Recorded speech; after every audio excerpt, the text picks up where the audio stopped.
साथियों नमस्कार। आज हम विद्रोही और राज में छूटे हुए टापुओं को देखेंगे। फिरंगी राज का आना और एक दुनिया का खात्मा। अवध में विभिन्न प्रकार की पीड़ाओं ने राजकुमारों, तालुकादारों, किसानों और सिपाहियों को एक दूसरे से जोड़ दिया था। वे सभी राज के आग फिरंगी राज के आगमन को विभिन्न अर्थों में एक दुनिया की समाप्त के रूप में देखने लगे थे। वे चीज़ें बिखर रही थी जो लोगों के लिए बहुमूल्य थी, जिनको वो प्यार करते थे। 1857 के विद्रोह में तमाम भावनाएं और मुद्दे, परंपराएं और निष्ठाएं अभिव्यक्त हो रही थी। बाकी जगहों के मुकाबले अवध में यह विद्रोह एक विदेशी शासन के खिलाफ लोक प्रतिरोध की अभिव्यक्त बन गया था। अवध के अधिग्रहण से सिर्फ नवाब की ही गद्दी नहीं छिनी थी, इसने इलाके के तालुकादारों को भी लाचार कर दिया था। अवध के समूचे देहात में तालुकादारों की जागीरें और किले बिखरे हुए थे। ये लोग पीढ़ियों से अपने इलाके में जमीन और सत्ता पर नियंत्रण रखते आए थे। अंग्रेजों के आने से पहले तालुकादारों के पास हथियारबंद सिपाही होते थे। उनके पास अपने किले थे। अगर वे नवाब की संप्रभुता को स्वीकार कर लें और अपने तालुकादारों का राजस्व चुकाते रहें तो उनके पास काफ़ी स्वायत्ता भी होती थी। कुछ बड़े तालुकादारों के पास तो 12,000 तक पैदल सिपाही होते थे। छोटे मोटे तालुकादारों के पास भी 200 सिपाही की टुकड़ी तो होती ही थी। अंग्रेज इन तालुकादारों की सत्ता को बर्दाश्त करने के लिए कतई तैयार नहीं थे। अधिग्रहण के फौरन बाद तालुकादारों की सेनाएं भंग कर दी गई, उनके दुर्ग ध्वस्त कर दिए गए।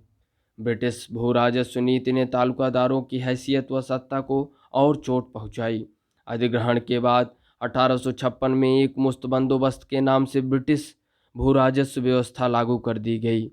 यह बंदोबस्त इस मान्यता पर आधारित था कि तालुकादार बिचौलिए थे जिनके पास जमीन का मालिकाना नहीं था।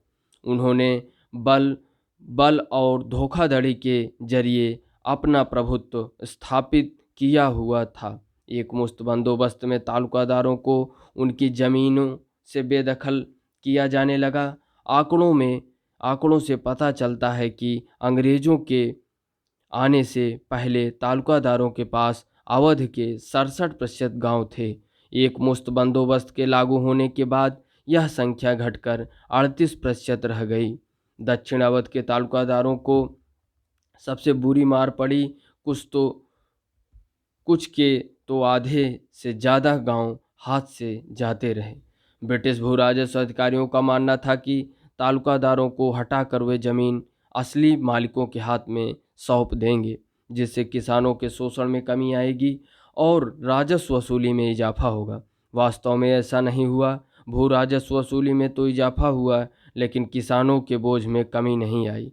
अधिकारियों को जल्दी ही समझ में आने लगा कि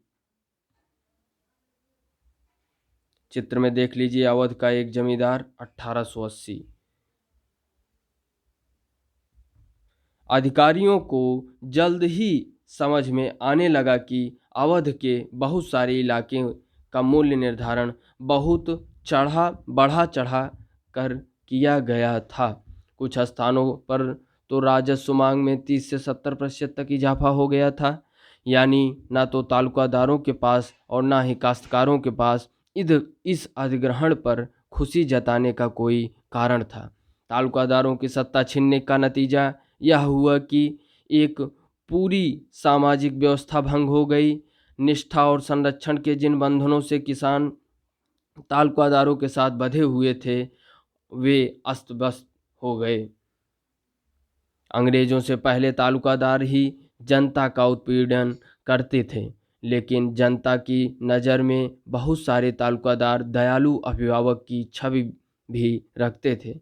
वे किसानों से तरह तरह के मद में पैसा तो वसूलते थे, लेकिन बुरे वक्त में किसानों की मदद भी करते थे। अब अंग्रेजों के राज में किसान मनमाने राजस्व आकलन और गैर लचीली राजस्व व्यवस्था के तहत बुरी तरह पिसने लगे थे। अब इस बात की कोई गारंटी नहीं थी कि कठिन वक्त में या फसल खराब हो जाने पर सरकार राजस्व मांग में कोई कमी करेगी या वसूली को कुछ समय के लिए टाल दिया जाएगा। ना ही किसानों को इस बात की उम्मीद थी कि तीज त्योहार पर कोई कर्जा और मदद मिल पाएगी, जो पहले तालुकादारों ताल्लुकदारों से मिल जाती थी। अवध जैसे जिन इलाकों में 1857 के दौरान प्रतिरोध बेहद सघन और लंबा चला था, वहाँ लड़ाई की बागडोर असल में तालुकादारों और उनके किसानों के ही हाथों में थी। बहुत सारे तालुकदार अवध के नवाब के प्रति निष्ठा रखते थे, इसलिए वे अंग्रेजों से लोहा लेने के लिए लखनऊ जाकर बेगम हजरत महल नवाब की पत्नी के खेमे में शामिल हो गए। उनमें से कुछ तो बेगम की पराजय के बाद भी उनके साथ डटे रहे। किसानों का असंतोष अब फौजी बैरकों में भी पहुंचने लगा था, क्योंकि बहुत सारे किसान अवध के गांवों से ही भर्ती किए गए थे। दशकों से सिपाही कम वेतन और वक्त पर छुट्टी न मिलने के कारण असंतुष्ट थे। 1850 के दशक तक आते आते उनके असंतोष के कई नए कारण पैदा हो चुके थे। स्रोत को देख लें। तालुकदारों की सोच। तालुकदारों के रवैये को रायबरेली के पास स्थित काला कांकर के राजा हनुमंत सिंह ने सबसे अच्छी तरह व्यक्त किया था। विद्रोह के दौरान हनुमंत सिंह ने एक अंग्रेज अफसर को पनाह दी और उसे सुरक्षित स्थान तक पहुंचाया था। उस अफसर से आखिरी मुलाकात में हनुमंत सिंह ने कहा कि साहिब, आपके मुल्क के लोग हमारे देश में आए और उन्होंने हमारे राजाओं को खदेड़ दिया। आप अफसरों को भेजकर जिले जिले में जागीरों के मालिकाने की जांच करवाते हैं। एक ही झटके में आपने मेरे पुरखों की ज़मीन मुझसे छीन ली। मैं चुप रहा। फिर अचानक आपका बुरा वक्त शुरू हो गया। यहाँ के लोग आपके खिलाफ उठ खड़े हुए। तब आप मेरे पास आए, जिसे आपने बर्बाद किया था। मैंने आपकी जान बचाई है, लेकिन अब मैं अपने सिपाहियों को लेकर लखनऊ जा रहा हूँ ताकि आपको देश से खदेड़ सकूं। इस अंश में आपको तालुकदारों के रवैये के बारे में क्या पता चल रहा है? यहाँ के लोगों से हनुमंत सिंह का क्या आशय था? उन्होंने लोगों के गुस्से की क्या वजह बताई? 1857 के जन विद्रोह से पहले के सालों में सिपाहियों के अपने गोरे अफसरों के साथ रिश्ते काफ़ी बदल चुके थे। 1820 के दशक में अंग्रेज अफसर सिपाहियों के साथ दोस्ताना ताल्लुकात रखने पर खासा जोर देते थे। वे उनकी मौज मस्ती में शामिल होते थे, उनके साथ मल्ल युद्ध करते थे, उनके साथ तलवारबाजी करते थे और उनके साथ शिकार पर जाते थे। उनमें से बहुत सारे तो बखूबी हिंदुस्तानी बोलना जानते थे और यहाँ के रीत रिवाजों व संस्कृति से वाकिफ थे। उनमें अफसर की कड़क और अभिभावक का स्नेह दोनों निहित थे। 1840 के दशक में स्थिति बदलने लगी। अफसरों में श्रेष्ठता का भाव पैदा होने लगा और वे सिपाहियों को कमतर नस्ल का मानने लगे। वे उनकी भावनाओं की जरा सी भी फिक्र नहीं करते थे। गाली गलौज और शारीरिक हिंसा सामान्य बात बन गई। सिपाहियों व अफसरों के बीच फासला बढ़ता गया। भरोसे की जगह संदेह ने ले ली। चिकनाई युक्त कारतूसों की घटना इसका एक बढ़िया उदाहरण थी।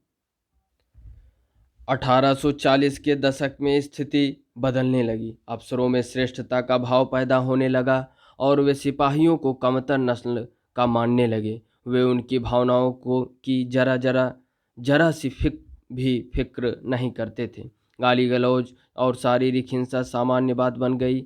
सिपाहियों व अफसरों के बीच फासला बढ़ता गया। भरोसे की जगह संदेह ने ले ली। चिकनाई युक्त कारतूसों की घटना इसका एक बढ़िया उदाहरण थी। यह भी याद रखना महत्वपूर्ण है कि उत्तर भारत में सिपाहियों और ग्रामीण जगत में के बीच गहरे संबंध थे। बंगाल आर्मी के सिपाहियों में से बहुत सारे अवध और पूर्वी उत्तर प्रदेश के गांवों से भर्ती होकर आए थे। उनमें से बहुत सारे ब्राह्मण या ऊंची जात के थे, बल्कि अवध को तो बंगाल आर्मी की पौधशाला कहा जाता था। सिपाहियों के परिवार अपने इर्द गिर्द जिन बदलावों को देख रहे थे और उन्हें जो खतरे दिखाई दे रहे थे, वे जल्दी ही सिपाही लाइनों से में भी दिखाई देने लगे। दूसरी ओर कारतूस के बारे में सिपाहियों का भय, छुट्टियों के बारे में उनकी शिकायतें, बढ़ते दुर्व्यवहार और नस्ली गाली गलौज के प्रति बढ़ता असंतोष गांव में भी प्रतिबिंबित होने लगा था। सिपाहियों और ग्रामीण जगत के बीच मौजूद इन संबंधों से जनविद्रोह के रूप रंग पर गहरा असर पड़ा। जब सिपाही अपने अफसरों की अवज्ञा करते थे और हथियार उठाते थे, तो फौरन ही गांव में उनके भाई बिरादर भी उनके साथ आ जुटते थे। हर कहीं किसान शहरों में पहुंचकर सिपाहियों और शहर के आम लोगों के साथ जुड़कर विद्रोह के सामूहिक कृत्य में शामिल हो रहे थे। चित्र में आप देख सकते हैं 11.7 यूरोपीय किस्म की वर्दी पहने बंगाल के सिपाही। यहाँ कलाकार सिपाहियों को वर्दी का मजाक उड़ा रहा है। इन तस्वीरों के जरिए शायद यह जताने का प्रयास किया जा रहा है कि पश्चिमी पोशाक पहनकर भी हिंदुस्तानी सुंदर नहीं दिख सकते। चर्चा कीजिए, पता लगाएं कि क्या आपके राज्य के लोगों ने 1857 के विद्रोह में हिस्सा लिया था। अगर हाँ, तो उन्होंने ऐसा क्यों किया होगा। अगर नहीं, तो इसकी व्याख्या कीजिए। विद्रोही क्या चाहते थे। बतौर विजेता कठिनाइयों, चुनौतियों और बहादुरी के बारे में अंग्रेजों की अपनी राय थी। वे विद्रोहियों को आसान फरामोश और बर्बर लोगों का झुंड मानते थे। विद्रोहियों को कुचलने का एक मतलब यह भी था कि उनकी आवाज़ को दबा दिया जाए। कुछ विद्रोहियों को ही इस घटनाक्रम के बारे में अपनी बात दर्ज करने का मौका मिला। यूं भी विद्रोहियों में ज़्यादातर सिपाही और आम लोग थे जो पढ़े लिखे नहीं थे। इस प्रकार अपने विचारों का प्रसार करने और लोगों को विद्रोह में शामिल करने के लिए जारी की गई कुछ घोषणाओं व इश्तहारों के सिवाय हमारे पास ऐसी ज़्यादा चीज़ें नहीं हैं जिनकी बिना पर हम विद्रोहियों के नज़रिए को समझ सकें। इसलिए 1857 में जो कुछ हुआ उसे रचने के लिए इतिहासकारों की कोशिशों को बहुत हद तक और मजबूरन अंग्रेज़ों के दस्तावेज़ों पर निर्भर रहना पड़ता। विडंबना यह है कि इन स्रोतों से अंग्रेज अफसरों की सोच का तो पता चलता है, लेकिन इस बारे में ज़्यादा सुराग नहीं मिल पाता कि विद्रोही क्या चाहते थे। एकता की कल्पना 1857 में विद्रोहियों द्वारा जारी की गई घोषणाओं में जाति और धर्म का भेद किए बिना समाज के सभी तबकों का आह्वान किया जाता था। बहुत सारी घोषणाएं मुस्लिम राजकुमारों या नवाबों की तरफ से या उनके नाम पर जारी की गई थी, परंतु उनमें भी हिंदुओं की भावनाओं का ख्याल रखा जाता था। इस विद्रोह को एक ऐसे युद्ध के रूप में पेश किया जा रहा था जिसमें हिंदुओं और मुसलमानों दोनों का नफ़ा नुकसान बराबर था। इश्तिहारों में अंग्रेज़ों से पहले के हिंदू मुस्लिम अतीत की ओर संकेत किया जाता था और मुग़ल साम्राज्य के तहत विभिन्न समुदायों के सह अस्तित्व का गौरवगान किया जाता था। बहादुर शाह के नाम से जारी की गई घोषणा में मोहम्मद और महावीर दोनों की दुहाई देते हुए जनता से इस लड़ाई में शामिल होने का आह्वान किया गया। आजमगढ़ घोषणा 25 अगस्त 1857। विद्रोही क्या चाहते थे, इसके बारे में हमारी जानकारी का एक यह मुख्य स्रोत है। यह सर्वविदित है कि इस युग में हिंदुस्तान के लोग, हिंदू और मुस्लिम दोनों ही अधर्मी और षड्यंत्रकारी अंग्रेजों की निरंकुशता व उत्पीड़न से त्रस्त हैं। इसलिए देश के सभी धनवान लोगों को, खास तौर से जिनका मुस्लिम शाही परिवारों से ताल्लुक रहा है और जिन्हें लोगों का धर्मरक्षक और स्वामी माना जाता है, अपने जीवन और संपत्ति को जनता की कुशल क्षेम के लिए होम कर देना चाहिए। अपने धर्म की रक्षा के लिए अरसा पहले अपने घर बार छोड़ चुके और भारत से अंग्रेज़ों को उखाड़ फेंकने के लिए पूरा जोर लगा रहे बहुत सारे हिंदू और मुसलमान मुखिया मेरे पास आए और उन्होंने इस भारतीय धर्म युद्ध में हिस्सा लिया। मुझे पूरी उम्मीद है कि जल्दी ही मुझे पश्चिम से भी मदद मिलेगी। इसलिए जनता की जानकारी के लिए कई भागों का यह इश्तहार जारी किया जा रहा है। यह सबका दायित्व है कि इसको गौर से पढ़ें और इसका पालन करें। इस साझा उद्देश्य में जो लोग अपना योगदान देना चाहते हैं, लेकिन जिनके पास अपनी सेवाएं देने के साधन नहीं हैं, उन्हें मेरी तरफ से दैनिक भोजन दिया जाएगा। और सबको मालूम हो कि हिंदू और मुस्लिम दोनों तरह के प्राचीन ग्रंथों में चमत्कार करने वालों के लेखन और भविष्यवक्ताओं में, पंडितों की गणनाओं में, सब में यह सहमति दिखाई देती कि अब भारत में या कहीं भी अंग्रेज़ों के पैर टिक नहीं पाएंगे। इसलिए यह सबका फर्ज है कि अंग्रेज़ों का वर्चस्व बने रहने की सारी उम्मीद छोड़ दें, मेरा साथ दें और साझे हित में काम करते हुए अपने व्यक्तिगत परिश्रम से बादशाही सम्मान के हकदार बनें और अपने अपने लक्ष्य प्राप्त करें। अन्यथा अगर यह स्वर्णिम अवसर हमारे हाथ से चला गया तो हमें अपनी इस मूर्खता पर पश्चाताप करना पड़ेगा। इसके आगे हम देखें, दिलचस्प बात यह है कि आंदोलन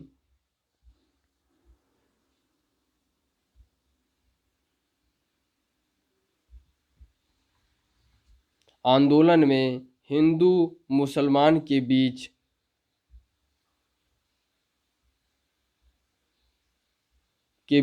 खाई पैदा करने की अंग्रेज़ों द्वारा की गई कोशिशों के बावजूद ऐसा कोई फर्क नहीं दिखाई दिया।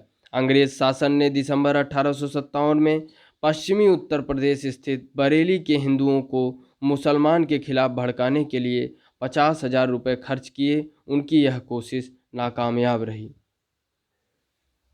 अब हम देख लेते हैं स्रोत 5 के भाग 1, जिसमें पश्चाताप करने पड़ेगा के आगे। भाग 1, जमींदारों के बारे में। जमींदारों के बारे में जाहिर है कि जमींदार बंदोबस्त तय करने में अंग्रेजी सरकार ने बेहिसाब जमा भू राजस्व थोप दिया है और कई जमींदारों को बेइज्जत व बर्बाद किया है। बकाया लगान की वजह से उनकी जागीरें नीलाम कर दी गई हैं। हद तो ये है कि एक आम रैयत किसी जनता, नौकर या किसी गुलाम की ओर से दाखिल किए गए मुकदमे पर भी बाइज्जत जमींदारों को अदालत में घसीटा जा रहा है, गिरफ्तार किया जा रहा है, कैद खानों में डाला जा रहा है और बेइज्जत किया जा रहा है। जमींदारियों के बारे में दायर किए गए मुकदमे में भारी खर्च की स्टाम्प और दीवानी अदालतों के गैर जरूरी खर्चों का मकसद प्रतिवादियों को दरिद्र करना रहा है। जमींदारों के खजाने को स्कूल, अस्पतालों, सड़कों आदि के लिए चंदे के नाम पर हर साल खाली किया जा रहा है। इस तरह की वसूलियों के लिए बादशाही सरकार में कोई जगह नहीं होगा।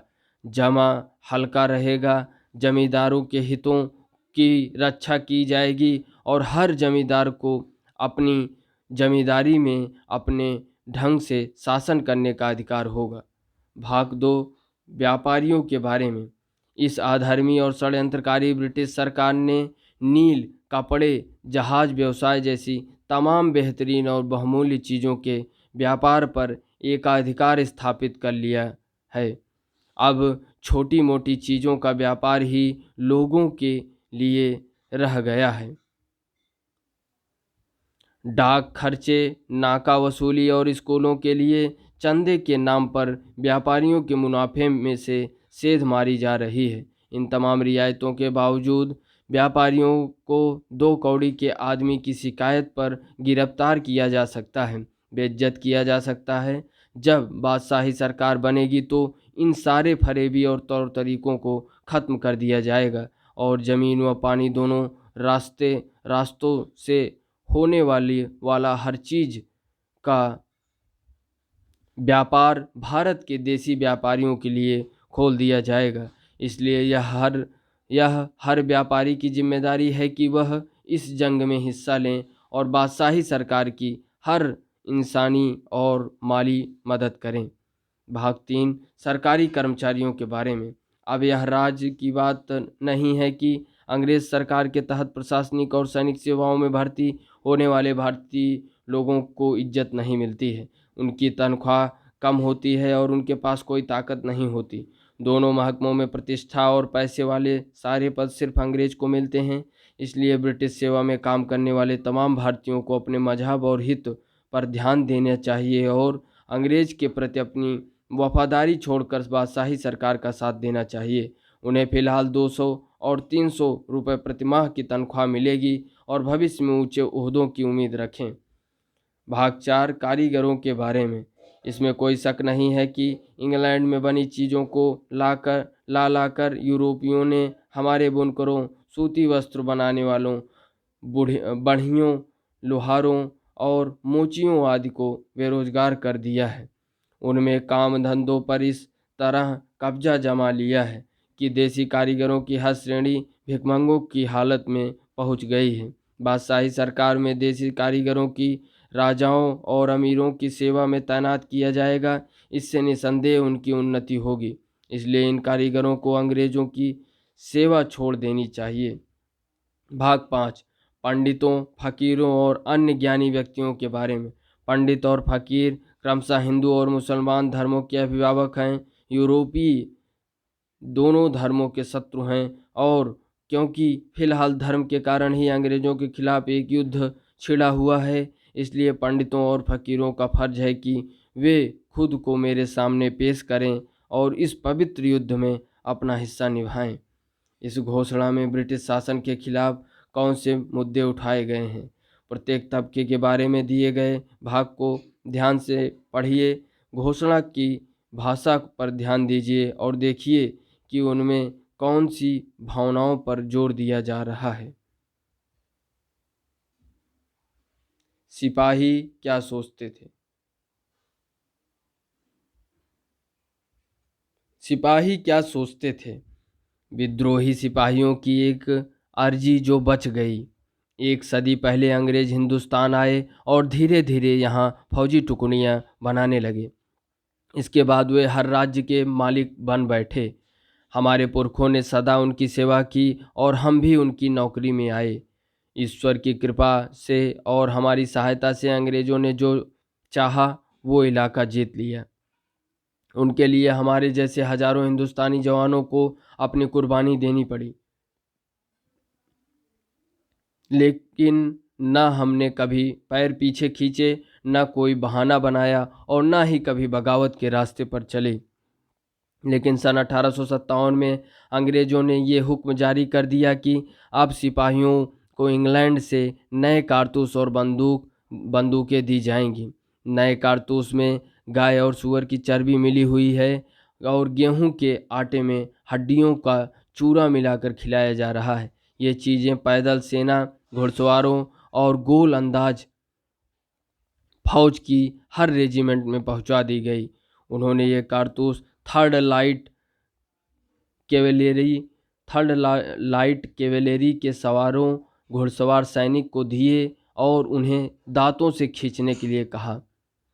सिपाहियों ने इस हुक्म का विरोध किया और कहा कि वे ऐसा कभी नहीं करेंगे, क्योंकि अगर उन्होंने ऐसा किया तो उनका धर्म भ्रष्ट हो जाएगा। इस पर अंग्रेज अफसरों ने 3 रेजिमेंटों के जवानों को परेड करवा दी। 1400 अंग्रेज सिपाही यूरोपीय सैनिकों की दूसरी बटालियन ने और घुड़सवार गोलंदाज फौज को तैयार कर भारतीय सैनिकों को घेर लिया गया। हर पैदल रेजिमेंट के सामने छर्रों से भरी 6 तोपें तैनात कर दी गई और 84 नए सिपाहियों को गिरफ्तार करके बेड़ियां डालकर जेल में बंद कर दिया गया। छावनी के सवारों को इसलिए जेल में डाला गया ताकि हम डर कर नए कारतूसों को दांतों से खींचने लगे। इसी कारण हम और हमारे सारे सहोदर इकट्ठा होकर अपनी आस्था की रक्षा के लिए अंग्रेजों से लड़े। हमें 2 साल तक युद्ध जारी रखने पर मजबूर किया गया। धर्म व आस्था के सवाल पर हमारे साथ खड़े राजा और मुखिया अभी भी हमारे साथ हैं और उन्होंने भी सारी मुसीबतें झेली हैं।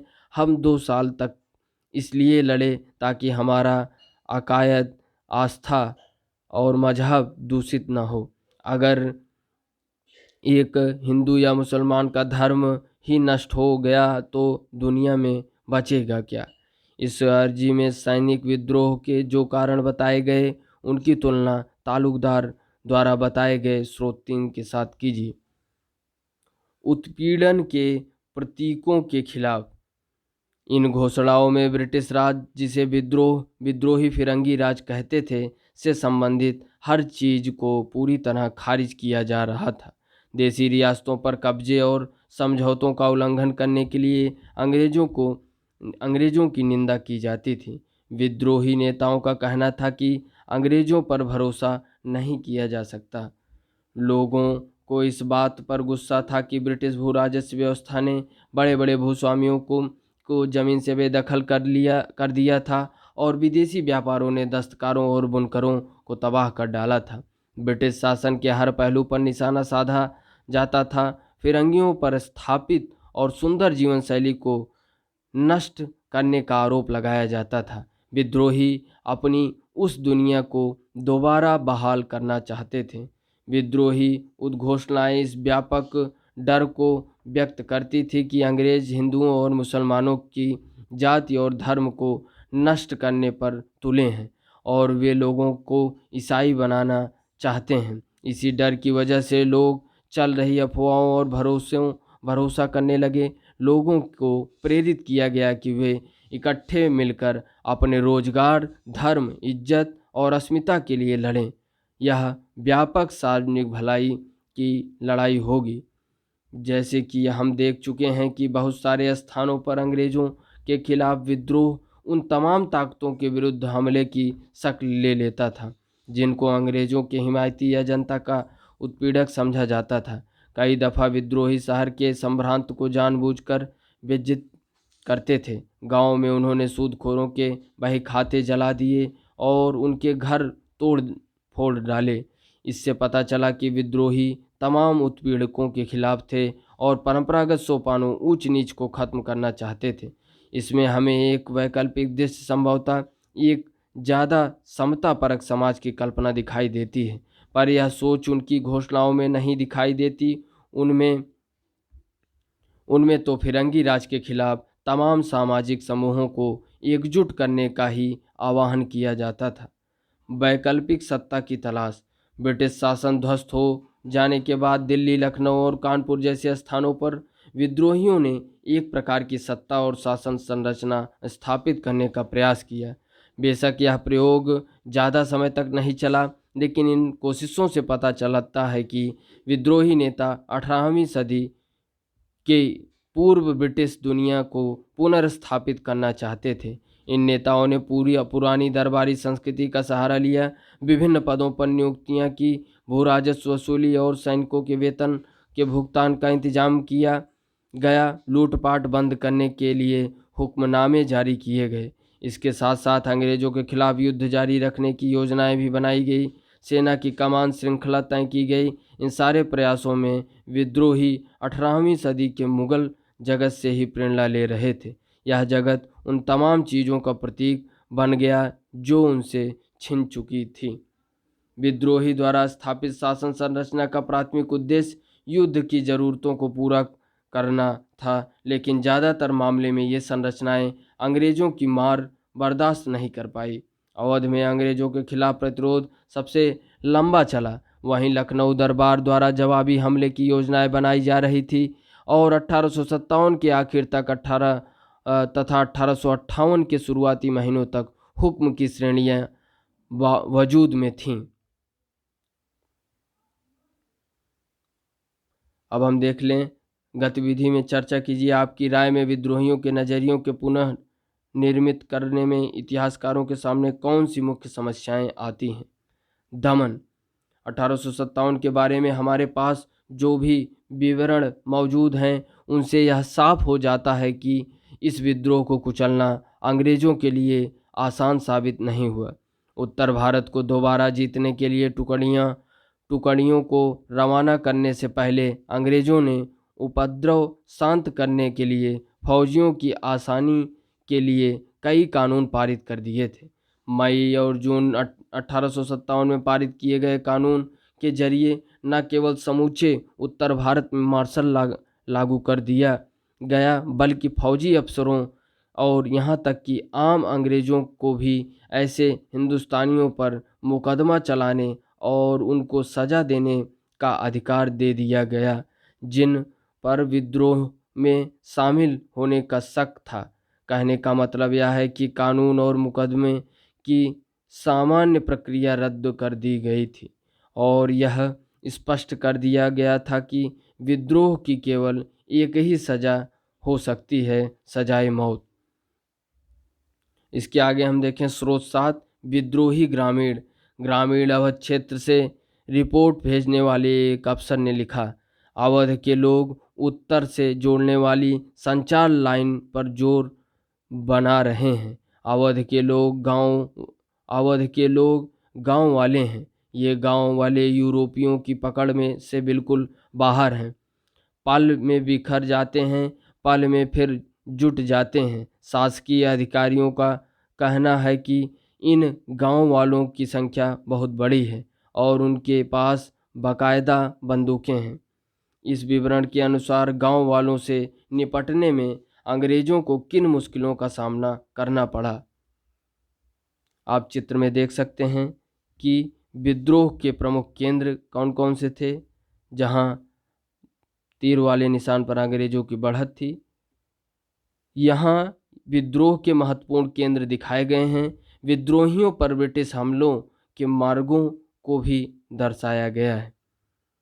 आप देख सकते हैं लाहौर, अंबाला, सहारनपुर, मेरठ, दिल्ली, अलीगढ़, मथुरा, आगरा, लखनऊ, कानपुर, इलाहाबाद, बनारस, आजमगढ़, दमदम, कलकत्ता, बटगांव, कटक, जबलपुर, झांसी, ग्वालियर, अजमेर, कराची, अहमदाबाद, मऊ, गुजरात, सूरत, औरंगाबाद, बम्बई। इसके आगे हम देखें तो इन नए विशेष कानूनों और ब्रिटेन से मंगाई गई नई टुकड़ियों से लैस अंग्रेज सरकार ने विद्रोह को कुचलने का काम शुरू कर दिया। विद्रोहियों की तरह वे भी दिल्ली के सांकेतिक महत्व को बखूबी समझते थे, लिहाजा उन्होंने दो तरफा हमला बोल दिया। एक तरफ कलकत्ते से, दूसरी तरफ पंजाब से दिल्ली की तरफ कूच हुआ।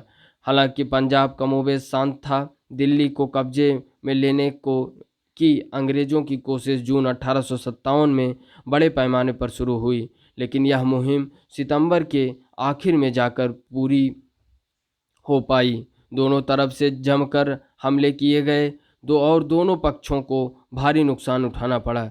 इसकी एक वजह ये थी कि पूरे उत्तर भारत के विद्रोही राजधानी को बचाने के लिए दिल्ली में आ जमे थे। गंगा के मैदान में भी अंग्रेज़ों की बढ़त का सिलसिला धीमा रहा। अंग्रेज़ टुकड़ियों को हर इलाका गांव दर गांव जीतना था। आम देहाती जनता और आसपास के लोग उनके खिलाफ थे।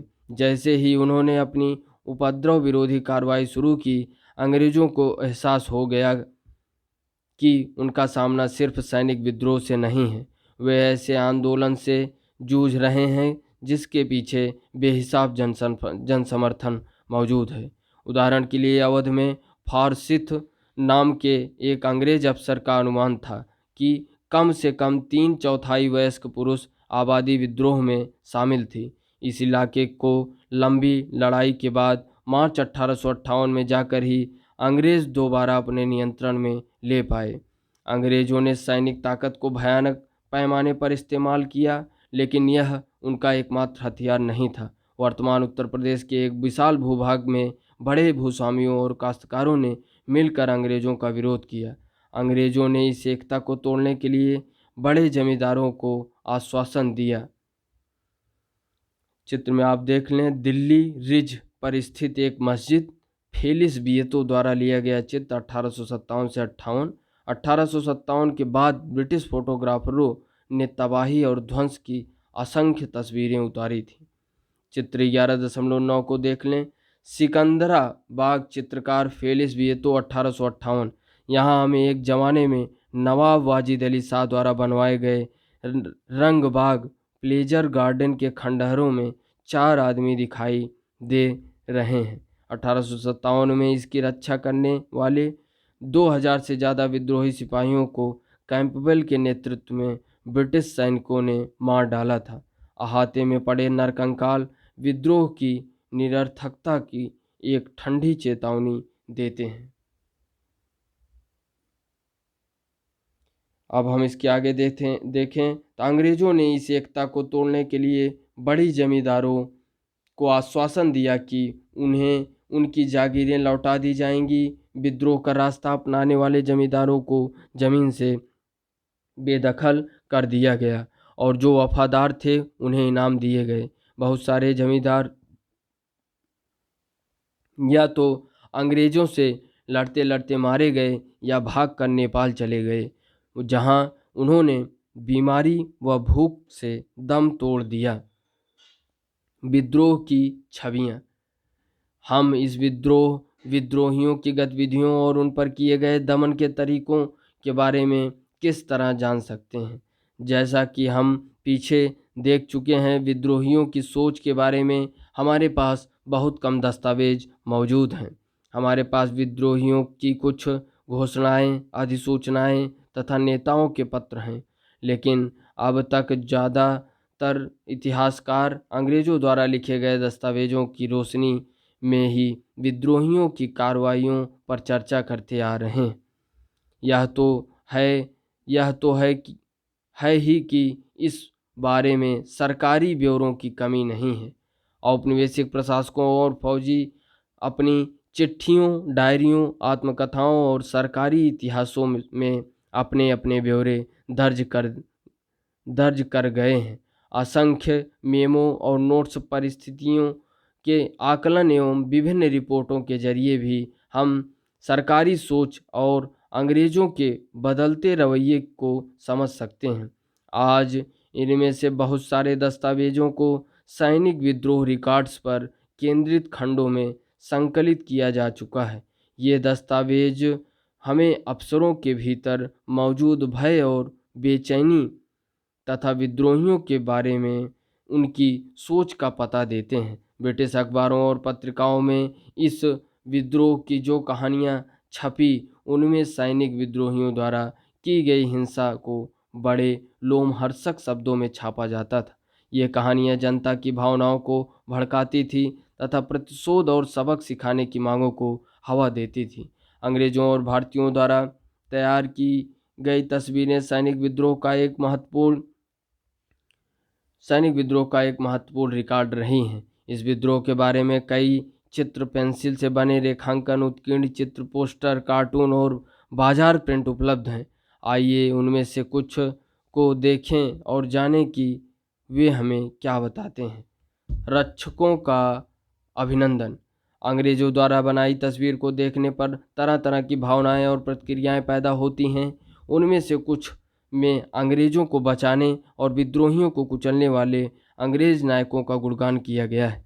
1859 में टॉमस जोन्स बार्कर द्वारा बनाया गया चित्र रिलीफ ऑफ लखनऊ की राहत इसी श्रेणी का एक उदाहरण है। जब विद्रोही टुकड़ियों ने लखनऊ को पर घेरा डाल दिया तो लखनऊ के कमिश्नर हेनरी लॉरेंस ने ईसाइयों को इकट्ठा किया और बेहद सुरक्षित रेजिडेंस में पनाह ले ली। बाद में लॉरेंस तो मारा गया, किंतु कर्नल इंग्लिश के नेतृत्व में रेजिडेंस सुरक्षित रहा। 25 सितंबर को जेम्स आर्ट्रम और हेनरी हैवलॉक वहां पहुंचे। उन्होंने विद्रोहियों को तितर-बितर कर दिया और ब्रिटिश टुकड़ियों को नई मजबूती दी। 20 दिन बाद भारत में ब्रिटिश टुकड़ियों का नया कमांडर कॉलिन कैंपबेल भारी तादाद में सेना लेकर वहां पहुंच गया और उसने ब्रिटिश रक्षक सेना को घेरे से छुड़ाया। अंग्रेजों के बयानों से लखनऊ की घेरेबंदी, उत्तरजीविता, बहादुराना प्रतिरोध और ब्रिटिश सत्ता की निर्विवाद विजय की कहानी बन गई। चित्र में आप देख सकते हैं द रिलीफ ऑफ लखनऊ, चित्रकार थॉमस जोन्स बार्कर, 1859। इसके आगे हम देखें तो बार्कर की पेंटिंग कैंपबेल के आगमन के क्षण का जश्न मनाती है। बार्कर की पेंटिंग कैंपबेल के आगमन के क्षण का जश्न मनाती है। कैनवस के माध्य में कैंपबेल, आर्ट्रम और हैवलॉक, इन 3 ब्रिटिश नायकों की छवियां हैं। इनके इर्द गिर्द खड़े लोगों के हाथों को देखने पर दर्शक की निगाह चित्र के मध्य भाग की तरफ चली जाती हैं। ये नायक एक ऐसे स्थान पर खड़े हैं जहां काफ़ी उजाला है, जिनके अगले हिस्से में परछाई है और पिछली तरफ टूटा फूटा रेजिडेंस दिखाया जाता है। चित्र के अगले भाग में पड़े 100 और घायलों इस घेरेबंदी के दौरान हुई मारकाट की गवाही देती हैं, जबकि मध्य भारत में घोड़ों की विजयी तस्वीरें इस तथ्य पर जोर देती हैं कि ब्रिटिश सत्ता और नियंत्रण बहाल हो चुका है। इस तरह के चित्रों से अंग्रेज जनता में अपनी सरकार के प्रति भरोसा पैदा होता था। इन चित्रों से उन्हें यह लगता था कि संकट की घड़ी जा चुकी है और विद्रोह खत्म हो चुका है, अंग्रेज जीत चुके हैं। अंग्रेज औरतों तथा ब्रिटेन की प्रतिष्ठा। अखबारों में छपी खबरों का जनता की कल्पना और मनोदशा पर भारी असर होता है। वे घटनाओं के बारे में लोगों की भावनाओं और सोच को तय करती हैं। भारत में औरतों और बच्चों के साथ हुई हिंसा की कहानियों को पढ़कर ब्रिटेन की जनता प्रतिशोध और सबक सिखाने की मांग करने लगी। अंग्रेज अपनी सरकार से मासूम औरतों की इज्जत बचाने और निसहाय बच्चों को सुरक्षा प्रदान करने की मांग करने लगे। कलाकारों ने सदमे और पीड़ा की अपनी चित्रात्मक अभिव्यक्तियों के जरिए इन भावनाओं को आकार प्रदान किया। जोसेफ नोएल पैटन ने सैनिक विद्रोह के 2 साल बाद इन मेमोरियम स्मृति में बनाई। इस चित्र में अंग्रेज औरतें और बच्चे एक घेरे में एक दूसरे से लिपटे दिखाई देते हैं। वे लाचार और मासूम दिख रहे हैं, मानो एक भयानक घड़ी की आशंका में है। चित्र में आप देख सकते हैं इन मेमोरियम, चित्रकार जोसेफ नोएल पैटन, 1859।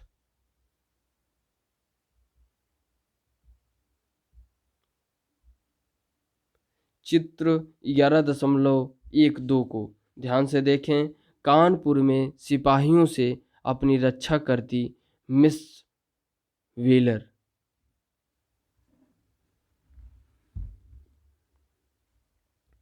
वे अपनी बेइज्जती, हिंसा और मृत्यु का इंतजार कर रहे हैं। इन मेमोरियम में भीषण हिंसा नहीं दिखती, इसकी तरफ सिर्फ एक इशारा है। यह दर्शकों की कल्पना को झिझोड़ते हैं और उसमें गुस्से और बेचैनी का भाव पैदा करती है।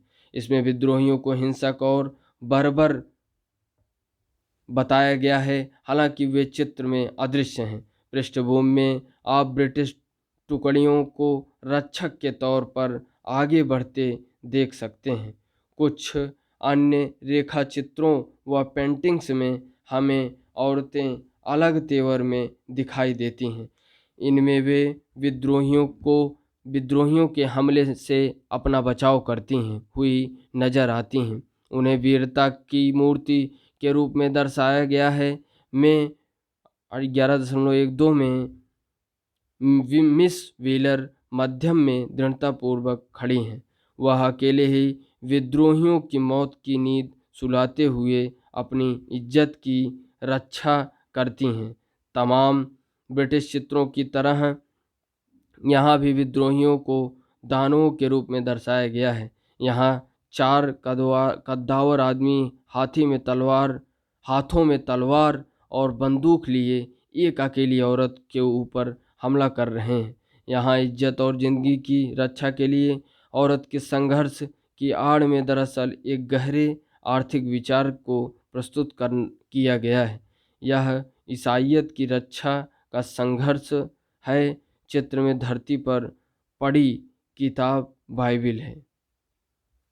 चित्र में आप देख सकते हैं कानपुर में सिपाहियों से अपनी रक्षा करती मिस्र व्हीलर। इसके आगे हम देखें चित्र 11.13 जस्टिस यानी न्याय पंच 12 सितंबर 1857। चित्र के नीचे पट्टी पर लिखा है कानपुर में हुए भीषण जनसंहार के समाचारों ने समूचे इंग्लैंड में प्रतिशोध की गहरी चाह और भयानक अपमान का भाव पैदा कर दिया है। प्रतिशोध और सबक। चित्र में आप देख सकते हैं 11.13 जस्टिस यानी न्याय पंच 12 सितंबर 1857।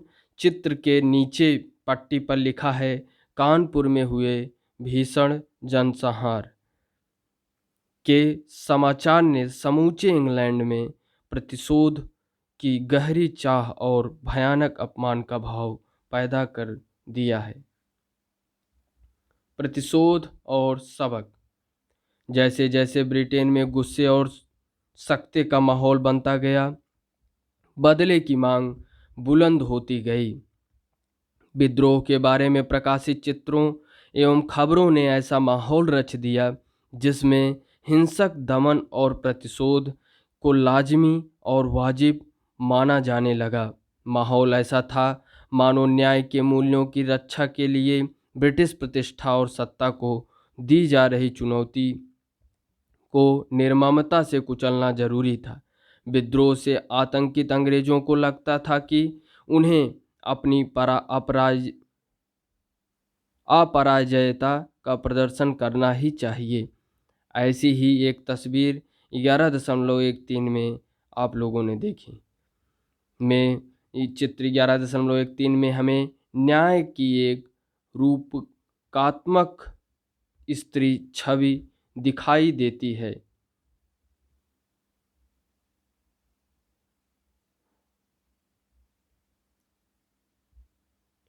जिसके एक हाथ में तलवार और दूसरे हाथ में ढाल है। उसकी मुद्रा आक्रामक है। उसके चेहरे पर भयानक गुस्सा और बदला लेने की तड़प दिखाई देती है। वह सिपाहियों को अपने पैरों तले कुचल रही है, जबकि भारतीय औरतों और बच्चों की भीड़ भय से कांप रही है।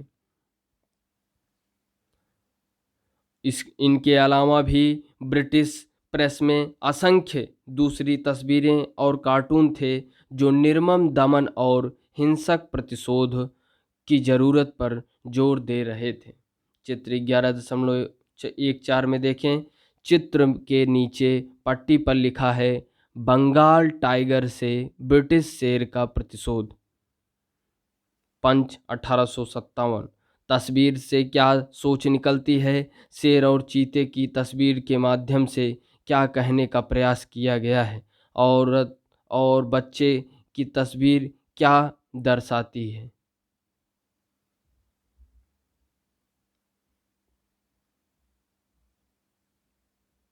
चित्र 11.15 को देखें। Execution of mutineers at Peshawar, blowing from the guns Peshawar में विद्रोहियों को मृत्युदंड तोप से उड़ाते हुए।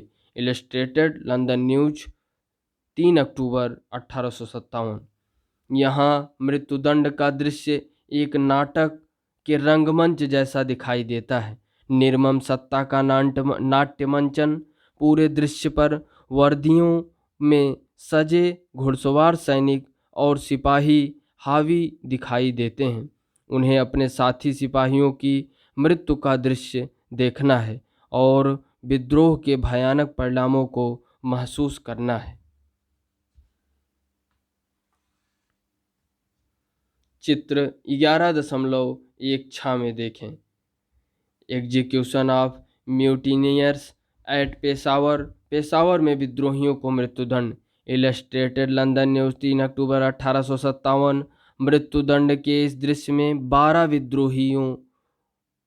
विद्रोही एक कतार में लटके हुए हैं और चारों तरफ तोपें तैनात हैं। यह सामान्य दंड का दृश्य नहीं है, यह दहशत का प्रदर्शन है। लोगों को ये एहसास कराने की कोशिश की जा रही है कि सज़ा किसी बंद जगह पर नहीं बल्कि लोगों के बीच भी दी जा सकती है। उसे खुले में नाटकीय ढंग से प्रस्तुत करना जरूरी था। दहशत का प्रदर्शन प्रतिशोध का सबक सिखाने की चाह इस बात में भी प्रतिबिंबित होती है कि विद्रोहियों को कितने निर्मम ढंग से मौत के घाट उतारा गया। उन्हें तोपों के मुहाने पर बांधकर उड़ा दिया गया और फांसी पर लटका दिया गया। इन सजाओं की तस्वीरें आम पत्र पत्रिकाओं के जरिए दूर दूर तक पहुंच रही थी। दया के लिए कोई जगह नहीं। जब प्रतिशोध के लिए ही शोर मच रहा हो, ऐसे समय पर नर्म सुझाव मजाक का पात्र बनकर ही रह जाती है। जब गवर्नर जनरल कैनिंग ने ऐलान किया कि नरमी और दया भाव से सिपाहियों की वफादारी हासिल करने में मदद मिलेगी, तो ब्रिटिश प्रेस में उसका मजाक उड़ाया गया। हास्यपरक व्यंग की ब्रिटिश पत्रिका पंच के पन्नों में प्रकाशित एक कार्टून में कैनिंग को एक भव्य नेक बुजुर्ग के रूप में दर्शाया गया। उसका हाथ एक सिपाही के, आप देख सकते हैं, दी क्लेमेंसी ऑफ कैनिंग। उसका एक हाथ एक सिपाही के सिर पर है जो अभी भी नंगी तलवार और कटार लिए हुए है और दोनों से खून टपक रहा है। यह एक ऐसी छवि है जो उस समय की बहुत सारी ब्रिटिश तस्वीरों में बार बार सामने आती थी। इसके आगे हम देखें, चित्र 11.17 को देख ही रहे हैं आप। द क्लेमेंसी ऑफ कैनिंग का दया भाव पंच 24 अक्टूबर 1857। नीचे की पट्टी गवर्नर जनरल, बिल्कुल सही, फिर वे उसे घिनौनी बंदूकों से नहीं उड़ाएंगे बशर्ते वो एक अच्छा सिपाही बनने का वादा करे।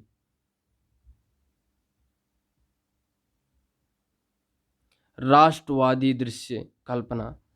20वीं सदी में राष्ट्रवादी आंदोलन की 1857 के घटनाक्रम से प्रेरणा मिल रही थी कि इस विद्रोह के इर्द गिर्द राष्ट्रवादी कल्पना का एक विस्तृत दृश्य बुन दिया गया था। इसको प्रथम स्वतंत्रता संग्राम के रूप में याद किया जाता था, जिसमें देश के हर तबके के लोगों ने साम्राज्यवादी शासन के खिलाफ मिलकर लड़ाई लड़ी थी। इतिहास लेखन की तरह कला और साहित्य ने भी 1857 की स्मृति को जीवित रखने में योगदान दिया। विद्रोह के नेताओं को ऐसे नायकों के रूप में पेश किया जाता था जो देश को रणस्थल की तरफ ले जा रहे हैं। उन्होंने लोगों को दमनकारी साम्राज्यवादी शासन के खिलाफ उत्तेजित करते चित्रित किया जाता था। एक हाथ में घोड़े की रास और दूसरे हाथ में तलवार थामे अपनी मातृभूमि की मुक्ति के लिए लड़ाई लड़ने वाली रानी के शौर्य का गौरवगान करते हुए कविताएं लिखी गई।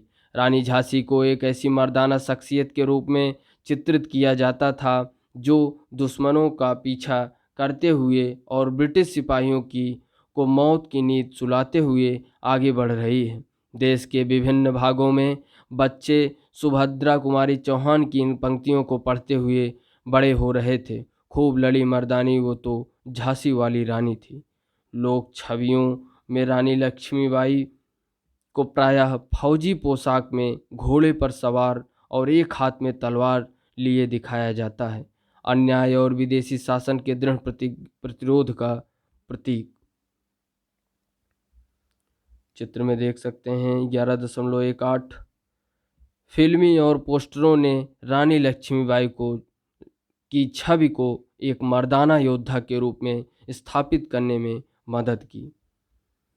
इन तस्वीरों से पता चलता है कि उन्हें बनाने वाले चित्रकार इन घटनाओं को कैसे देखते थे, उनके एहसास क्या थे और वे क्या कहना चाहते थे। इन चित्रों और कार्टूनों के माध्यम से हम उस जनता के बारे में जान सकते हैं जो उन चित्रों की तारीफ या आलोचना करती थी, उनकी नकलों को खरीद कर घरों में सजाती थी। ये तस्वीरें केवल अपने समय की भावनाओं और एहसासों को ही प्रतिबिंबित नहीं कर रही थी, उन्होंने संवेदनाओं को भी शक्ल दी। ब्रिटेन में छप रहे चित्रों में उत्तेजित वहाँ की जनता विद्रोहियों को भयानक बर्बरता के साथ कुचल डालने के लिए आवाज़ उठा रही थी।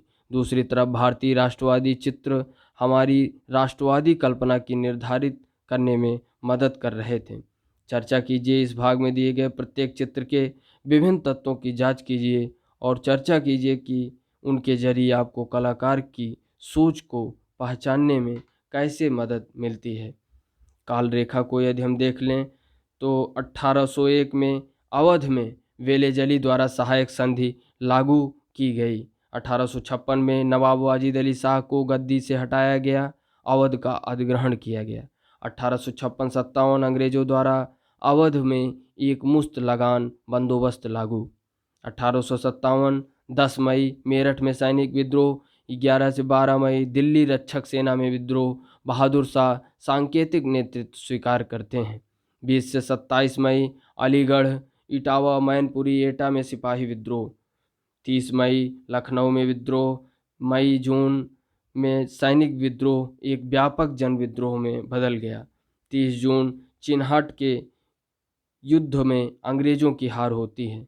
25 सितंबर में हैवलॉक और ऑट्रम के नेतृत्व में अंग्रेजों की टुकड़ियां लखनऊ रेजिडेंसी में दाखिल होती हैं। 1858 जून युद्ध में रानी झांसी की मृत्यु। जुलाई में युद्ध में शाहमल की मृत्यु। इस तरीके से क्रांतिकारी शहीद होते हैं। धन्यवाद। जय हिंद।